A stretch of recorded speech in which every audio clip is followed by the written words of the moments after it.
What's going on, you guys? It's your boy Ben Bahari here, represent Bahari Nation Sports Podcast. Much love to the entire LDBC and the entire basketball community. If you want more basketball content, tune in to Basketball Conversations every Friday night, 9 p.m. Central Time. This is where we discuss basketball-related topics, news, debates, and everything else in the world of basketball. Two important things before I continue with this video. Today is my 28th birthday, and ironically, it's on election day too. So it's good to be blessed to find to make it to 28 years of life, man. And also I want to give a good personal shout out to Two Raw for TV, one of the best YouTubers out there who puts up great content, on basketball, politics, anything on sports.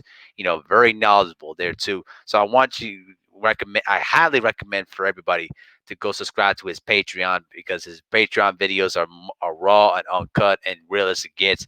And unfortunately, he has to use Patreon because of the censorship that YouTube likes to do to small channels. So make sure to go check out his Too Raw for TV on Patreon.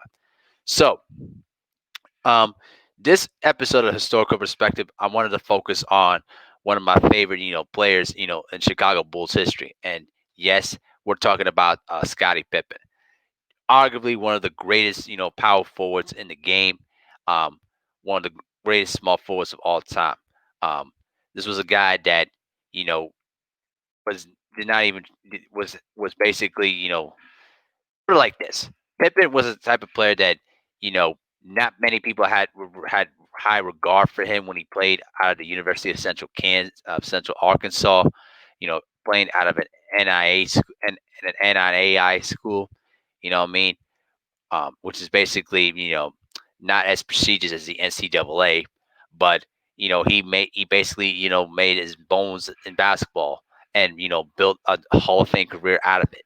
Um, but to really understand what Pippen's game was all about, um, Pippen was named to the NBA's All Defensive Team for 8 consecutive years, and he was also an All First Team All NBA, the first team 3 times in his career.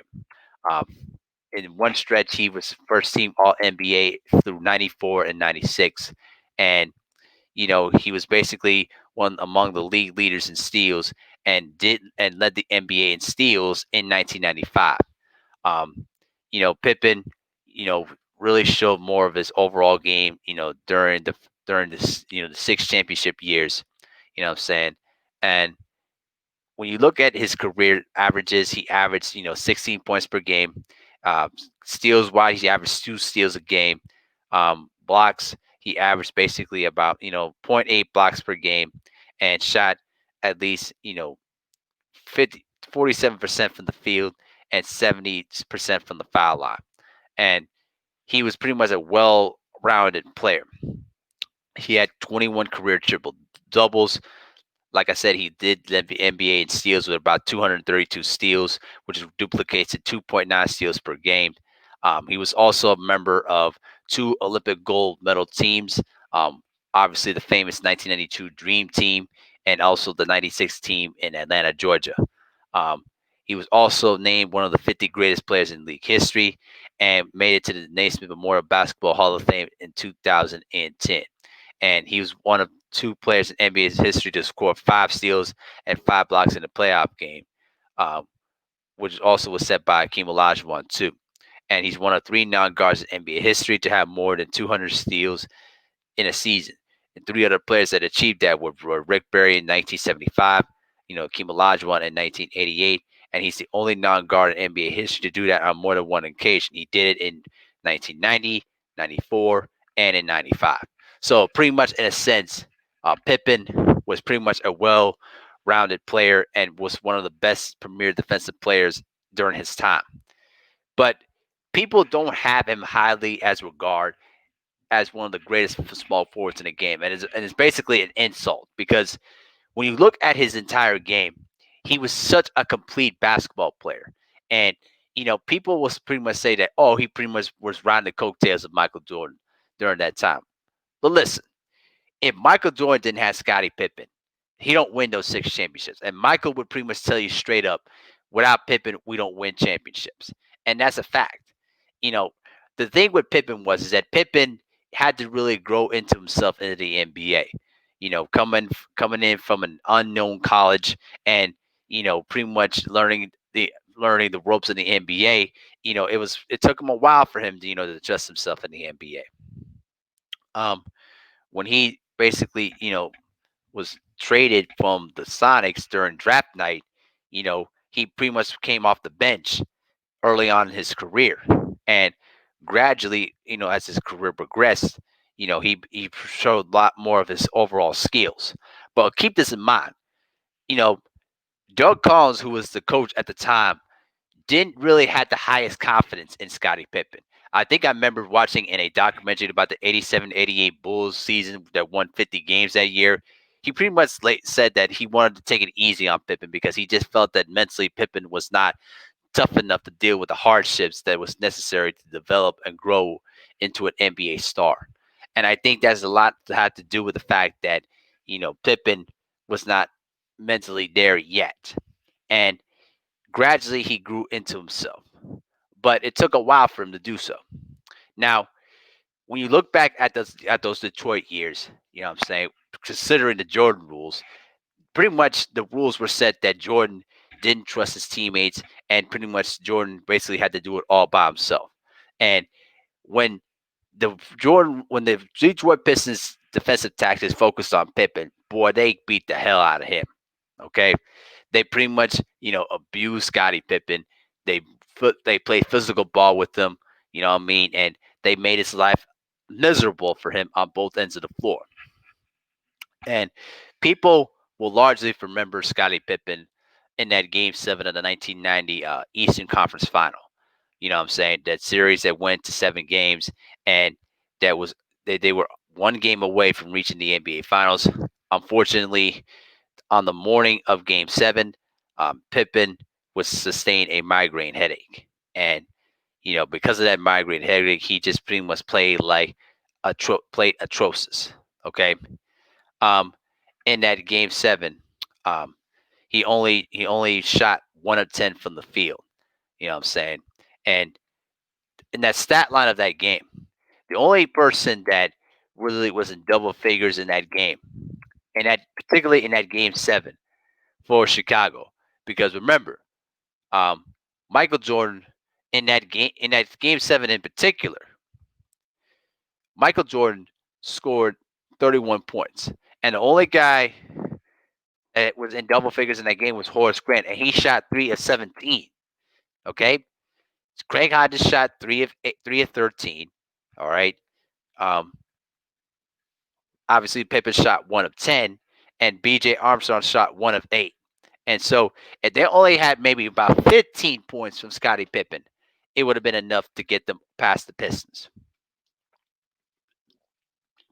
But unfortunately, Pippen really took a lot of heat and criticism for basically playing like dog trash in that Game 7, despite the migraine headache. Now remember, Michael had some disputes about that even in the documentary. Basically, say like, listen, I can't argue with the point that he playing with a migraine headache, but you could tell in his rhetoric that he just really that he didn't buy into that reasoning. But it motivated the rest of the team for 1991. All right, and Pippen, grew into his frame and basically became Jordan's sidekick and his second co-star. That 91 year, he played all 82 games and averaged 17 points per game. And during that 91 Eastern Conference Final, the rematch against the favorite Detroit Pistons, Pippen started to play like the co-star that he was supposed to be. If you remember in that series, and particularly in Game 4, Pippen was catching a backdoor pass, and Dennis Rodman pretty much shoved him to the fans down underneath the basket. And Pippen was down for about a few minutes, but then he sat up, didn't even react, didn't even complain or anything like that, didn't even fight. He pretty much got up and walked to the free throw line. When the Pistons saw what they just saw from Pippen, that's when they knew it was pretty much over. And in that series against the Detroit Pistons, Pippen finally woke up, and became that co-star. He averaged 22 points per game, shot 47% from the field, and 76% from the foul line. All right. Pippen became the star that the Bulls needed to get over the hump. And the Bulls eventually swept the Pistons in four and moved to their first championship. Okay. And Pippen's averages continued to improve. He averaged 21 points per game in 92 and made the dream team and won a gold medal along with a second championship. Then dropped down a bit, averaging 18 points per game, but had a huge series against the New York Knicks. I think in that series alone against the New York Knicks, okay, as I pull this up real quick, Pippen for that series, um, Scottie Pippen averaged basically 22 and a half points per game, while Jordan still averaged 32. There were certain games in that series where Jordan did not shoot the ball particularly well, other than the 54-point performance and the triple double in Game 5. Pippen stepped up and made big shots and big plays that pretty much proved to be the difference in the Knicks beating the Bull and the Knicks losing to the Bulls in that 93 Eastern Conference final. And they went on to win their third straight NBA title. But before they were beginning the defense of their fourth championship, um, Michael Jordan obviously announced his retirement from basketball, citing the gambling controversy and the wake of his father's death. And Pippen became the lone star. And during that '94 year, Pippen truly showed his overall game. He had a career year. He averaged a career high 22 points per game, 2.9 steals per game. He shot at least 66% from the foul line and shot 49% from the field. Um, Pippen was not notoriously a good free throw shooter to begin with, but Pippen really showed his entire ball game. And the Bulls during that '94 year showed the entire repertoire of their entire team. It wasn't just a team that solely relied on Michael Jordan. They were still a talented team. And remember, that Bulls team in '94 had three All Stars. You had Horace Grant that made his All Star appearance, and he had B.J. Armstrong that also was an All Star in '94. So it wasn't just Pippen and Jordan that was the main reason for those championships. All those guys really helped out and contribute. Um, Pippen helped lead the Bulls to 55 regular season victories and made it to the second round of the playoffs. But there were a lot of controversies going around in that second round series. Um, Game 3, Pippen wanted to take the game winning shot, down the stretch. Um, they were down 2 games to nothing, and the score was tied. And you know, Tony Kukoc was being called to take the last shot on the play designed by Phil Jackson, and Pippen was instructed to inbound the ball. And Pippen, who has been the leader since Jordan's absence, who had that great resurgence of a career, refused to refuse to come off the bench in that key critical play because he wanted to be the one to take the last shot. And he was so livid and so angry that Phil Jackson said, "All right, the hell with you, Pete Myers, you inbound the ball," and coach took the shot and won the game. But Phil Jackson wasn't too happy about it, and he stormed off the court. And you know that was one of the big negatives against Scottie Pippen in his career because Pippen was known to be an unselfish person and was beloved by a lot of his teammates. And it was shocking that he would decide to, leave himself out of the game in the playoffs against the heated rival New York Knicks. And I remember even after the game, the reporters just pretty much railed into Pippen. And most of it has a lot to do with the fact of several reasons, which I'm going to get to a little bit later, that Tony Kukoc was more revered by Bulls management than Pippen was. All right. That played a major role in it. I don't care what anyone else says. And because of that, Pippen felt he was underappreciated and felt that he was disrespected. And in the wake after that game, Bill Cartwright was literally in tears and pretty much said, "Pippen, you let us down." And what really rubbed me off the wrong way of that whole situation is when Pippen said, "If I had the chance to do it over, I wouldn't change a thing."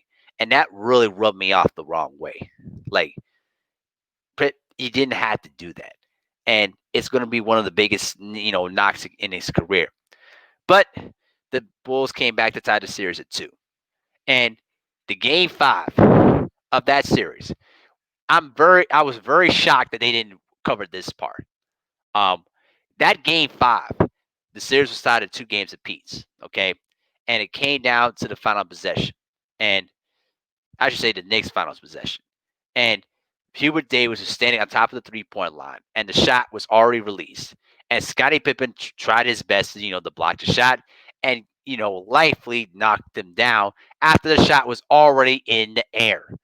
And what do you know?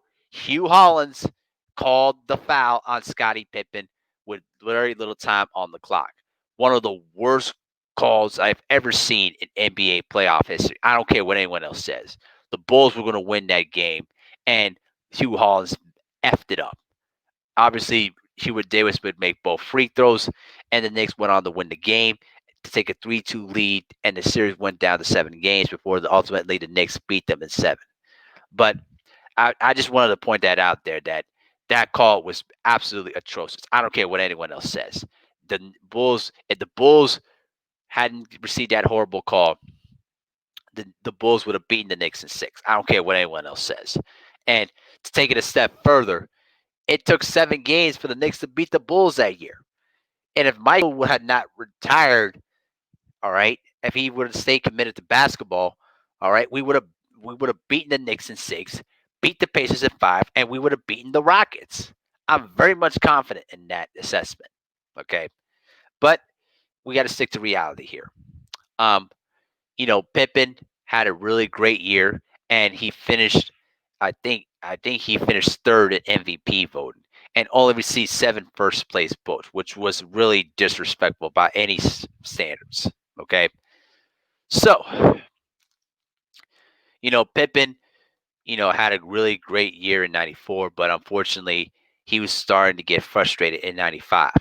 Um, he was getting frustrated because you know obviously with the contract situation. Now, to talk about that, um, you had to rewind back to 1991 when Scottie Pippen pretty much signed a 7-year, $18 million deal, and which he was only getting 2.5 million a year.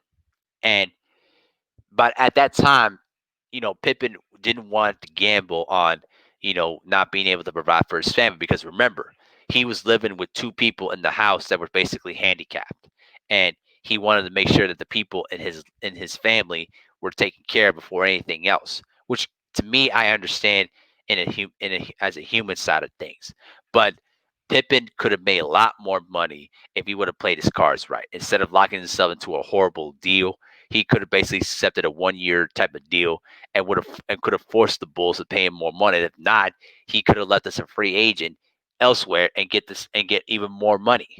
But he locked himself to a horrible contract. That was one of the big reasons why, he was getting more frustrated at Bulls management. And during that whole '94 offseason, Jerry Krause was trying to, trade Scottie Pippen.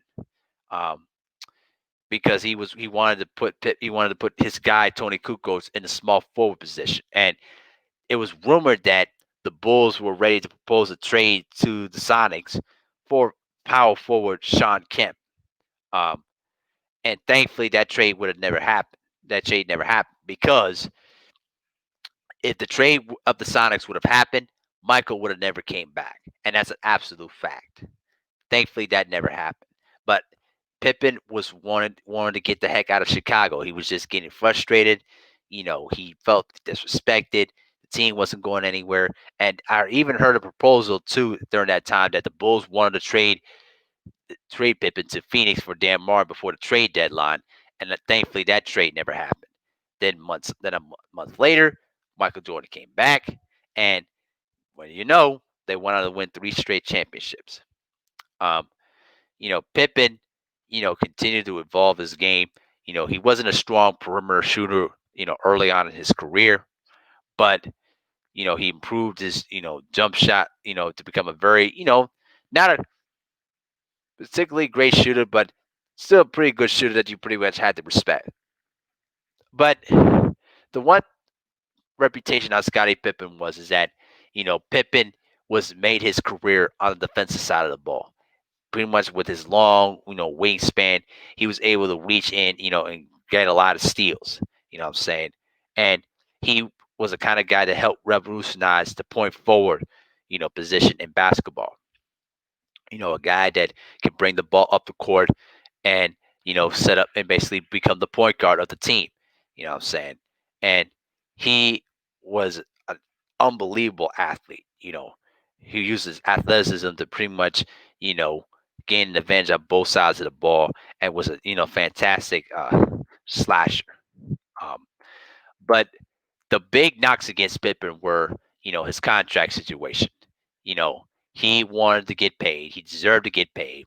But the problem was he locked himself into a very bad contract. And there was a perception about Pippen was is that Pippen was pretty much a selfish, person. I wouldn't say a selfish player, but a selfish person that only cared for himself. And a big example of that was, after the '97 season when they won their fifth straight title, Pippen ruptured a tendon in his foot, and he could have decided to take the surgery immediately and get ready for the '97-'98 season. But he chose to go on vacation and, relax and take the surgery late and then use the season to get himself prepared. And that was really a bad move on his part. And Michael, said it correctly that Pippen was being selfish, but he knew why he did it. But it was just the wrong move on his end. But, Pippen, after his career in Chicago ended, he was traded to, Houston, in which him and Barkley really didn't work out too well in terms of their playing relationship. But, Pippen was ultimately was traded to the Portland Trailblazers for the 2000 season, and he was playing guys like with Rasheed Wallace and Steve Smith, and he continued to show his capabilities even when he was past his peak. Um, he still proved that he can still defend at a high level, and if it wasn't for that Laker team, I think he would have won a 7-7 championship.